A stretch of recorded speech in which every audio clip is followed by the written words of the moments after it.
tout le monde, j'espère que vous allez bien. Aujourd'hui, je vais vous présenter mes fonds de teint préférés du moment. J'ai commencé une série sur ma chaîne la semaine dernière qui consiste à vous présenter par catégorie de produits mon top 10 du moment. Donc la semaine dernière, on était sur les palettes de fard à paupières. Si vous n'avez pas vu cette vidéo, je vous l'accroche ici et je vous la mets dans la barre d'infos.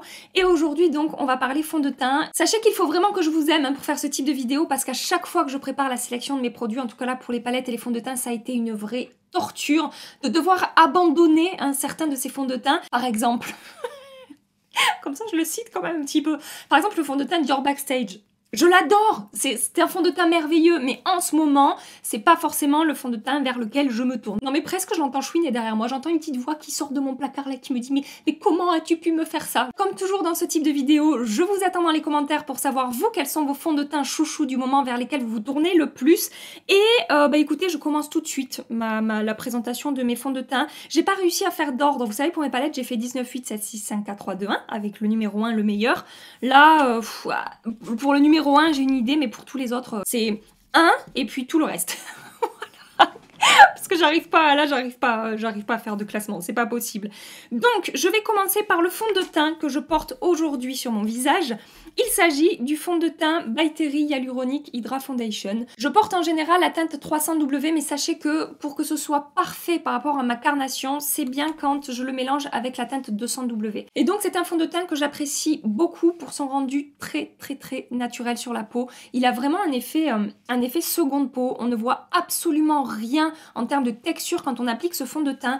Il se fond à la perfection. Il est modulable, c'est-à-dire que je peux vraiment en appliquer un tout petit peu pour unifier mon teint, ou je peux comme aujourd'hui en appliquer plus pour construire quand même une couvrance tout à fait correcte. Et ce que j'aime beaucoup avec ce fond de teint, c'est que malgré le fait qu'il soit infusé en acide hyaluronique, c'est-à-dire qu'on est sur un produit maquillage et soin, eh bien il se comporte très bien sur ma peau mixte. Je n'ai quasiment jamais besoin de faire de retouche, je dis quasiment, mais c'est sûr que si je reste maquillée 15 heures d'affilée, peut-être il faudra que je fasse une retouche sébum au bout de 8 ou 9 heures. De toute façon, je vous ai expliqué tout ça dans la revue que je vous ai faite par rapport à ce fond de teint, je vous la mets dans la barre d'infos si vous voulez aller voir plus en détail ce que j'en pense, mais c'est vraiment un fond de teint que j'adore pour son rendu seconde peau, modulable, soin, qui se comporte bien sur ma peau mixte. Il est vraiment, je le trouve vraiment génial ce fond de teint, donc je ne pouvais pas ne pas le mettre dans cette sélection aujourd'hui parce que je l'utilise vraiment très souvent et je vais vous zoomer pour que vous puissiez voir à nouveau son rendu vraiment seconde peau et imperceptible malgré aujourd'hui une couvrance que j'ai construite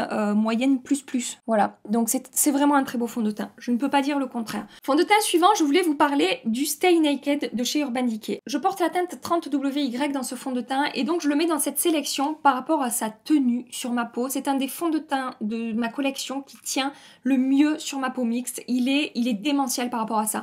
Au niveau de son rendu sur la peau, il est joli, mais ça n'est pas mon préféré. Je trouve que, je vous avais dit pareil dans la revue que j'ai faite à son sujet, ça n'est pas le fond de teint qui va m'apporter, je trouve, la plus belle peau et le plus joli rendu en termes d'effet bonne mine.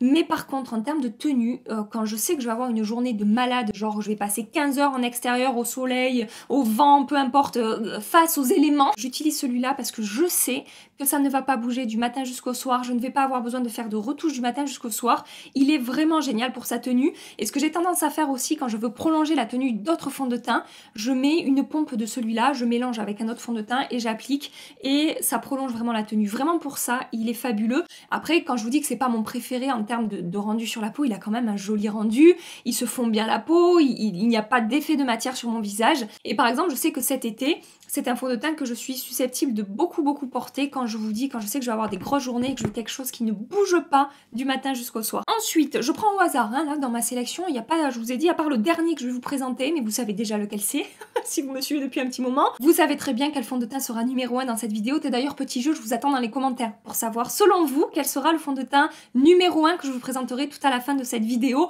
Et après, si vous débarquez à peine sur cette chaîne, ne vous embêtez pas, vous ne pouvez pas deviner. Bienvenue à vous, j'espère que vous allez bien. Si vous aimez le maquillage, abonnez-vous, vous êtes bien tombés. Donc je continue ma présentation.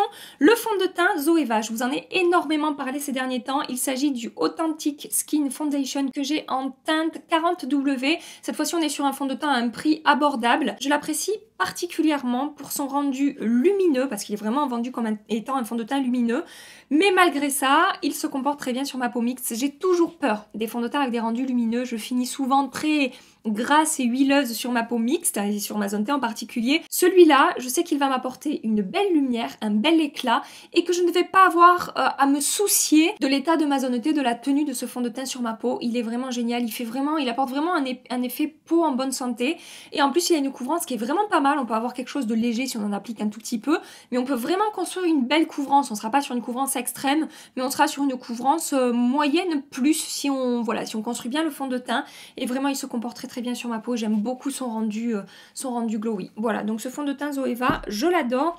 Ensuite, évidemment, je voulais vous parler du Always Fabulous de chez Bourjois. Excellent fond de teint à un prix abordable.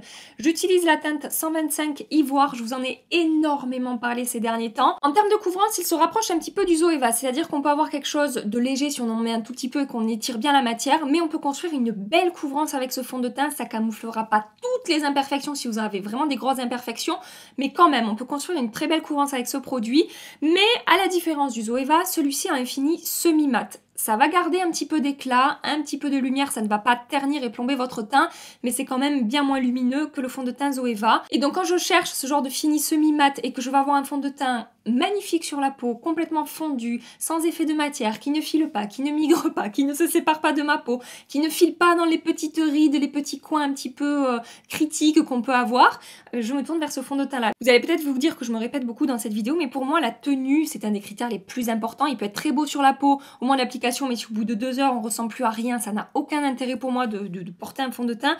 Donc forcément tous les fonds de teint que je vous présente aujourd'hui tiennent bien, ne bougent pas, ne migrent pas, ne se séparent pas, etc. etc. Excellent fond de teint avec un très bon rapport qualité-prix. Il vaut largement des fonds de teint qui coûtent bien plus cher. Je crois qu'en ce moment c'est des fonds de teint que je porte le plus souvent tellement j'apprécie son rendu sur la peau. J'ai eu énormément de retours très positifs de votre part concernant ce produit. C'est d'ailleurs grâce à vous que je l'ai testé parce que j'avais pas forcément prévu de le tester ce produit là, et vous avez été des dizaines à me dire Gabi, il faut absolument que tu mettes tes mains dans ce fond de teint et que tu le mettes sur ton visage, et j'ai bien fait de vous écouter parce que vraiment aujourd'hui voilà, il fait partie de mon top 10. Le produit suivant, alors là en termes de prix je passe d'un produit abordable à un prix pas très abordable du tout. Il s'agit de l'eau de teint de chez Chanel. Ça n'est pas vraiment un fond de teint, je vais vous montrer à quoi ça ressemble. L'eau de teint de chez Chanel dans la gamme Les Beiges, donc moi j'ai la teinte Medium Light. C'est un fond de teint, c'est un produit teint que j'ai découvert l'été dernier. Je me souviens, j'avais demandé un échantillon en magasin parce que j'étais pas sûre de pareil. Produit lumineux, naturel, léger, etc. sur la peau, j'avais vraiment peur avec ma peau mixte.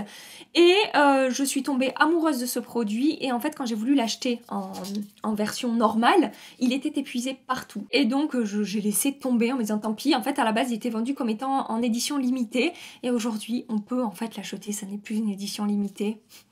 J'aime bien ce genre de choses, ça me fait doucement rire à chaque fois. Bref, donc cette eau de teint de Chanel, c'est un produit que je vais utiliser vraiment les jours où je veux un look no make-up. Je veux que les gens aient l'impression que j'ai rien appliqué sur ma peau, vraiment rien, mais que j'ai vraiment une bonne mine. C'est ce produit-là que je vais utiliser.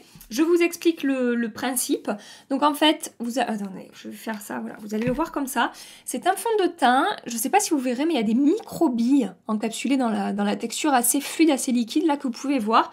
Et en fait, quand on commence à le travailler, ça va libérer les pigments, ça va écraser un petit peu les petites capsules de pigments sur votre peau, et ça va venir unifier votre teint, mais alors comme je vous dis, de la manière la plus naturelle qu'il soit. Je pense que c'est vraiment le produit qui a le plus dans ma collection l'effet peau nue, seconde peau naturelle. J'ai rien sur ma peau, mais j'ai quand même unifié mon teint avec quelque chose. J'ai d'autres produits qui sont très bien pour ça, mais celui-là, c'est quand même pour moi mon best pour ça. Je l'adore. En plus de ça, il va m'apporter un petit peu de lumière, un petit peu d'éclat. Je corrige un tout petit peu mes cernes avec, par exemple, ma CC Eye de chez Herborian. Et du coup, j'ai vraiment un effet bonne mine, comme si je ne portais absolument rien sur ma peau.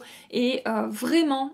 j'adore ce produit pour ça. Si vous recherchez ce genre de produit, c'est vraiment... l'eau de teint de Chanel, je vous le recommande à 2000%. Les moins 25% passent hein, sur Chanel. Après, Nocibé fait souvent des offres, Marionneau aussi, donc surtout n'hésitez pas. Mais voilà, mon meilleur produit rendu no make-up le plus en transparence possible, mais qui va quand même avoir un bel effet sur votre peau, un petit peu unifiant, lumineux et tout. Je pourrais vous en parler pendant des heures de ce produit, tellement je le trouve génial pour ça. Produit suivant, je passe de nouveau à un prix abordable. J'arrive pas à ne pas mettre ce fond de teint dans mes sélections top 10. C'est le fond de teint Infaillible 24 heures Fresh Wear de chez L'Oréal. Donc là, pour le coup, je suis obligée, je n'ai pas trouvé ma teinte parfaite, je suis obligée de mélanger deux teintes. Là, c'est la teinte 130, c'est la teinte la plus claire que j'ai, et je mélange avec la teinte 150 ou 250. Bref, je fais des mélanges parce que, comme je vous dis, j'ai pas réussi à mettre la main sur ma teinte. Et alors, j'adore ce fond de teint pour son rendu frais et lumineux qu'il va apporter à ma peau. Il porte très bien son nom. Il y a marqué fond de teint, tenue et teint frais 24 heures. C'est exactement ça. Il a une excellente tenue. Il ne bouge pas du matin jusqu'au soir sur ma peau. Il n'y a pas d'effet de matière. Il est très facile à travailler. Il se fond très bien sur la peau. Et il a vraiment cet aspect teint frais et lumineux que j'adore. Par rapport, par exemple, au fond de teint Zoeva et Bourjois, en termes de couvrance, il est plus léger. Je trouve que là, on est sur une couvrance légère à moyenne. C'est un excellent produit avec, de nouveau, un excellent rapport qualité-prix. J'ai rarement vu autant de revues positives concernant un fond de teint. Celui-là, il a eu vraiment beaucoup de succès. Je trouve que c'est totalement mérité.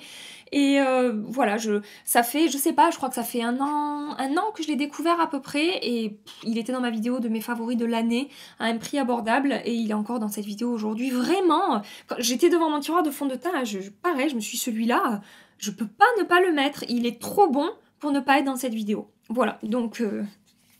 Merci d'exister, je t'adore. Il me reste combien de fonds de teint? Il me reste 4 à vous présenter, j'espère que j'ai rien oublié. Le fond de teint suivant, alors celui-là c'est pareil, je le ressors beaucoup ces derniers temps parce que printemps, beau jour, rendu léger, lumineux sur la peau, je l'adore pour ça. C'est le fond de teint Reboot de chez Make Up For Ever que j'ai en teinte Y245. Il se comporte extrêmement bien sur ma peau, de toute façon... Quasiment tous les produits teints de chez Make Up For Ever, tous les fonds de teint de chez Make Up For Ever font partie de mes fonds de teint favoris. J'ai dû faire un choix entre mes fonds de teint, mais sachez que depuis que j'ai ressorti... Normalement, il n'est pas dans cette sélection. Mais je me sens obligée d'en parler parce que je vous en reparlerai de toute façon. Je vais le recommander en version neuve. Je l'ai utilisé dans ma vidéo Get Ready With Me avec d'anciens favoris. Je vous l'accroche ici et j'ai redécouvert ce fond de teint stick.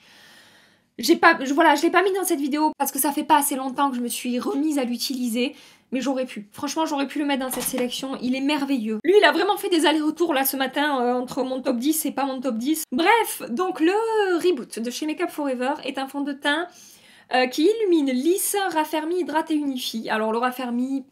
Je ne saurais trop dire, je n'ai pas vu d'effet raffermissant sur ma peau. Mais pour le reste, je suis tout à fait d'accord, il tient vraiment ses promesses. C'est un fond de teint qui va effectivement apporter de la lumière et de l'éclat sur la peau, je l'aime beaucoup pour ça. Il va en effet avoir un effet un petit peu lissant sur ma peau. Je trouve qu'il améliore, quand je l'applique, il améliore mon grain de peau un petit peu comme le By Terry. Ça, je le retrouve aussi avec le By Terry, un effet un petit peu lissant et qui va embellir le grain de peau. C'est pareil avec le Make Up For Ever, à part qu'avec le By Terry, je peux avoir une couvrance que je module. Là, on est vraiment sur une couvrance légère, sur un rendu no make-up make-up. Ça atténue les premières rougeurs, ça a un effet, ça apporte un effet bonne mine et il se comporte bien sur ma peau mixte. C'est ce que j'aime beaucoup avec ce fond de teint. Alors toujours pareil, 15 heures dehors en plein soleil face à 100 km/h de vent, forcément ça va déconner un petit peu. Mais si je passe une journée normale et que je fais attention à quand même matifier ma zone T, ça va très bien se passer. Et pareil, ce fond de teint, quand je l'ai testé, j'ai eu peur. Je me suis dit, ma peau mixte, c'est mort, je vais finir huileuse comme une baraque à frites au bout de 4 heures. Et en fait, pas du tout. J'ai été très surprise de voir qu'il se comportait très bien sur ma peau. Et à nouveau, franchement, Make Up For Ever, pour moi, bravo. Bravo pour ce fond de teint parce que c'est une réussite sur ma peau. Le fond de teint suivant, alors lui c'est pareil, je pense qu'aujourd'hui je ne pourrais plus m'en séparer. Printemps, été, automne, hiver, j'adore ce fond de teint, il est très beau sur ma peau, il se comporte vraiment très bien. Je suis désolée pour le prix et le budget que représente ce fond de teint, vous n'êtes pas obligé de l'acheter, je vous ai présenté d'autres fonds de teint aujourd'hui qui feront l'affaire, mais moi par rapport à mon amour en ce moment pour mes fonds de teint, je ne pouvais pas ne pas mettre celui-ci dans mon top 10. C'est le fond de teint Skin Fetish Sublime Perfection de chez Pat McGrath que j'ai en teinte Light Medium, c'est la teinte numéro 8. Mis à part son prix exorbitant, je n'ai rien à dire de négatif par rapport à ce fond de teint. Il tient toutes ses promesses. Même, je crois que c'est le seul fond de teint par rapport auquel je vais évoquer ça aujourd'hui, le packaging. Pour moi là, ça justifie pas le prix évidemment, mais je trouve que voilà, personnellement, j'adore le packaging. Ça aurait pu être un flacon de parfum, ce fond de teint, tellement je trouve que la bouteille est belle. Voilà, c'est un détail, je vous l'accorde, mais je trouve que ça rajoute un petit plus quand même par rapport à ce produit. Et sinon, en termes de caractéristiques, c'est un fond de teint qui va avoir un rendu totalement imperceptible sur la peau, une couvrance légère à moyenne, on ne pourra pas avoir une couvrance forte avec ce fond de teint, mais il va sublimer votre peau. En fait, il s'appelle le Sublime Perfection, c'est exactement ça, il va sublimer votre peau à la perfection. Il tient super bien sur ma peau, du matin jusqu'au soir il reste imperceptible sans aucun effet de matière, il a un rendu un petit peu lumineux, il apporte un peu d'éclat, mais c'est pas extrêmement lumineux, c'est pas semi-mat non plus, c'est entre semi-mat et lumineux.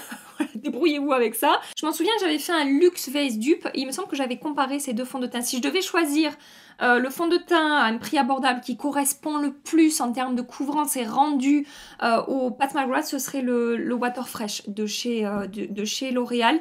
Je trouve comme je vous dis, le Water Fresh il apporte vraiment un teint frais et lumineux, et celui-là c'est pareil, peut-être la texture est encore un petit peu plus fine avec celui-ci, mais franchement à peu de choses près, voilà. Mais ça reste un fond de teint que j'apprécie énormément, que je porte souvent et que je n'ai pas envie de délaisser aujourd'hui dans cette vidéo. Voilà. Le produit suivant c'est pareil, je ne peux plus me séparer de ce produit, quelle que soit la période de l'année, quelle que soit la saison, vous retrouverez toujours ce produit, je pense, dans ma sélection, à part s'il y en a un qui vient le détrôner, mais pour l'instant, je n'en trouve pas dans ce type de produit-là. C'est la CC Dull Correct de chez Herborian. Je vous en ai énormément parlé, de toute façon, je pense que c'est pas une surprise pour vous de voir ce produit dans ma sélection. C'est un produit, donc, comme je vous dis, que je vais utiliser toute l'année parce que je peux l'utiliser soit sous mes fonds de teint pour commencer à unifier, commencer à apporter bonne mine, apporter un peu d'éclat et de lumière, et après je viens parfaire la couvrance avec un autre fond de teint parce qu'on reste sur une couvrance plutôt légère avec ce produit, soit je vais l'utiliser tout seul et comme je vous dis ça va sublimer ma peau, embellir mon grain de peau, ça va atténuer parfois, vous savez moi j'ai des sous-tons jaunes sur ma peau et le jaune ça peut parfois avoir un effet terne sur le teint, apporter un effet un petit peu fatigué, et cette CC crème est faite en fait pour neutraliser cet effet terne et fatigué, et c'est pour ça que j'adore ce produit. C'est pour ça aussi que je l'aime l'utiliser en dessous de mes fonds de teint pour contrebalancer cet effet là que je peux avoir de temps en temps.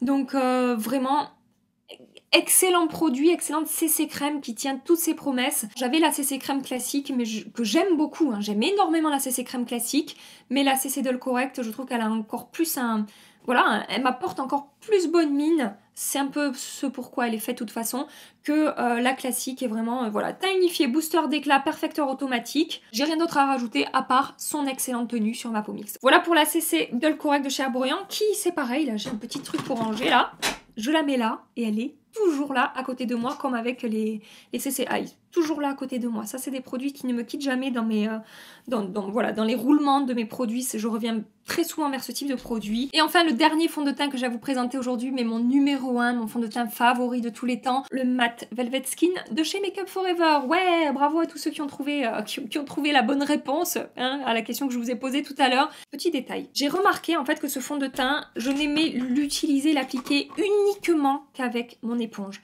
Quand je l'applique au pinceau, je suis pas extrêmement fan. Quand je l'applique au doigt, je suis pas extrêmement fan non plus du rendu qu'il va avoir sur ma peau. Mais à l'éponge, je pense que c'est parce que l'éponge est humidifiée, ça apporte un côté un peu hydratant entre guillemets. Vous voyez, quand on applique le fond de teint à l'éponge, j'adore son rendu sur la peau. Je le trouve assez facile à travailler. Après, il a une texture quand même assez épaisse. Je pense qu'il faut prendre le coup avec ce fond de teint. Mais si vous l'avez, que vous n'avez pas aimé l'appliquer au pinceau ou au doigt, essayez de l'appliquer à l'éponge. Peut-être que ça peut régler le problème. Voilà tout ce que je voulais vous dire. Pour en revenir à mon amour par rapport à ce fond de teint, bon déjà au moment de l'application, son rendu sur la peau, je le trouve vraiment très beau. On a une belle couvrance avec ce fond de teint modulable, mais je peux quand même camoufler la plupart de mes imperfections. Si j'ai vraiment des gros boutons rouges, il faudra que je fasse de la correction ciblée, mais quand même, on a une belle couvrance avec ce produit. Au niveau de son rendu, on est sur un rendu mat, c'est-à-dire que de tous les fonds de teint que je vous ai présentés aujourd'hui, c'est celui qui va avoir le rendu le plus mat, mais ça n'est pas un mat plombant qui va ternir votre teint. C'est vraiment un mat qui va quand même garder un petit peu d'éclat. Il se fond totalement à ma peau quand je l'applique à l'éponge. Il est vraiment imperceptible malgré sa belle couvrance. Et je pense que de tous mes fonds de teint, c'est celui en lequel j'ai le plus confiance en termes de comportement sur ma peau. Ils se comportent tous très bien, vous aurez compris, mais celui-là, c'est genre pour moi du 100%. Pour le comparer en termes de tenue au Stay Naked de chez Urban Decay, franchement en termes de tenue, je pense que c'est kiff-kiff. Mais je préfère... Enfin, je sais pas, non. Peut-être qu'au bout de 15 heures, en plein cagnard, celui-là se comportera un petit peu mieux que celui-là sur ma peau. Mais je préfère quand même le rendu de celui-ci sur ma peau, cet effet photoshopé qui va m'apporter, avec, malgré cet effet photoshopé, un rendu vraiment imperceptible sur la peau, fondu, très très très longue tenue. Vraiment, il est fabuleux ce fond de teint. J'ai l'impression que les arguments que je suis en train de vous donner, je vous les ai donnés pour les autres fonds de teint aussi. Mais tout ce que j'ai pu dire par rapport aux autres fonds de teint, celui-là, il est quand même un cran au-dessus. Tous les autres sont merveilleux, mais celui-là, je le trouve encore plus merveilleux que les autres. Je sais pas si ça marche vraiment ce que je suis en train de vous dire, mais en tout cas c'est le ressenti que j'ai. Il a également une technologie qui fait qu'en fait la texture du fond de teint, quand vous passez votre journée, vous parlez, vous mangez, vous vous rongez les ongles, j'en sais rien, vous faites ce que vous voulez, la texture du fond de teint va suivre les mouvements de la peau. Et c'est ce qui fait qu'il ne va pas se séparer, qu'il ne va pas bouger, qu'il va garder un rendu impeccable du matin jusqu'au soir. Malgré l'amour que je porte à tous mes autres fonds de teint, celui-là ça reste mon chouchou. Peut-être c'est sentimental, hein, parce que je vous dis, les autres que je vous ai présentés aujourd'hui sont excellents, mais ça reste, je sais pas, ça reste un coup de cœur de malade ce produit, et je ne pourrai jamais m'en séparer. C'est celui que je garderai si tout devait s'écrouler, que je devais garder qu'un fond de teint. Voilà donc pour ma sélection de mes 10 fonds de teint préférés du moment. J'insiste bien sur le terme du moment parce qu'en fonction des saisons, de mes découvertes, de ce que j'ai envie d'utiliser, ça peut varier un petit peu, mais vraiment en ce moment ce sont ces produits-là, mes chouchous, avec certains quand même qui restent toute l'année, vous aurez compris, dans ma sélection. J'espère vraiment que cette vidéo vous a plu, j'espère que vous aurez passé un agréable petit moment en ma compagnie. Si c'est le cas, pensez à liker cette vidéo. Et en attendant ma prochaine vidéo, je vous fais des milliards de bisous. Mouah. Prenez soin de vous et à très bientôt. Bye bye.